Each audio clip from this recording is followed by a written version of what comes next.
In this video, I am going to show you how to add your Paysera Visa card to Google Pay. Open the Paysera mobile app on your smartphone. If you haven't installed it, you can find it on the Google Play or App Store. Within the app, find the section dedicated to your Paysera Visa card. You can find it under Cards. Look for an option that allows you to add your card to a digital wallet, specifically Google Pay. This app will likely display your Paysera Visa card details and ask for confirmation before proceeding. Ensure that all the details are correct and proceed as instructed. Google Pay may require a verification to ensure the security of your card.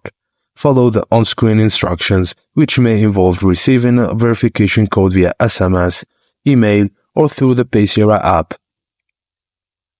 Once your card is successfully added, you should receive a confirmation from both Paysera and Google Pay. Your Paysera Visa card is now ready to use with Google Pay. You can use it in stores, online or in apps. Ensure compatibility. Make sure your device is compatible with Google Pay and that your supported country, even if the Google Pay app isn't available for download. And that's it, guys. Thank you for watching, and please don't forget to like and subscribe for more.